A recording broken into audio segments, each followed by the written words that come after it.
So I've broken down 3 parts of gun tight. We have the glitchy post corner, we have the user catching wheel routes, but now let's take a look at user catching out routes. This also is extremely glitchy from compressed sets. You can just hot route the out route, but I like to come out and to play seams. And the reason being is we have a deep out route already on the left. So all we have to do is block the running back and flat the inside left receiver. So we have a wheel route on the right that we can user catch. Just like slot post. Easy to user catch, click on and user. But then we also have the out route on the left. And just a quick note, the great thing about this play is you also have a corner route to the left slot receiver.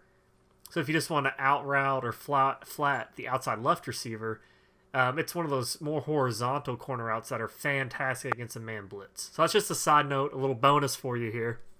But if they start trying to user and take that away, then that's when we go back to our wheel routes on the outside right. But let's get to what makes this play special. And what we're trying to teach you here is user catching out routes.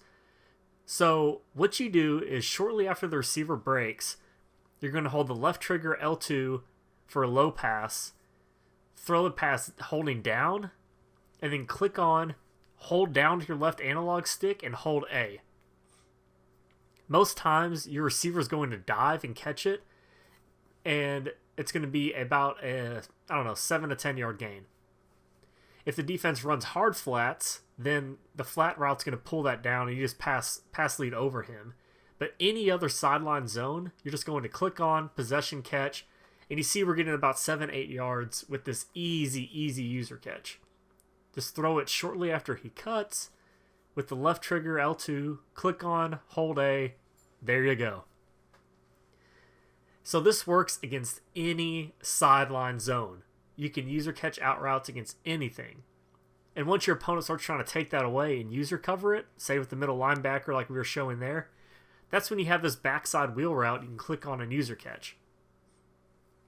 And like I said, you can do this with a simple hot routed out route as well. So here we just did it to the right side. Boom, we have the out route. We can do it to any side of the field. Doesn't matter if you're on the short side, the far side. You can do this anytime against any single sideline zone in the game. The only one that it doesn't work with is a hard flat.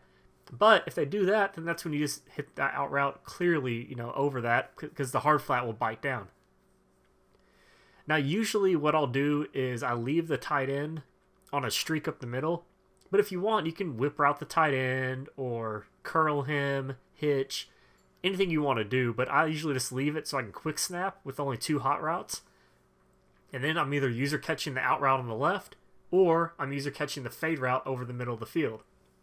And look, we ran cover 2, we're in cover 3 right now. Curl flats, squat flats, none of this stop the out route. And so you can do it to either side if you want to keep your opponent honest. You can come out and slot post and just pick which side do I want the wheel, which side do I want the deep out. That's perfectly something you could do. It's just one side flat and deep out, the other side wheel route. But one of the advantages of using seams is that you have a stock out route. So let's say you're on 3rd and 4, then doing the hot routed out route option is not really going to work. So you want to have seams where you have it by its default, that stock deep out route. Because if you smart route, the 4-yard out route's not really going to do much. So you have the deep out, the wheel route on the outside, and here I'm just showing you it works out of any compressed set. So add this to your game today. User catching out routes is going to be a problem.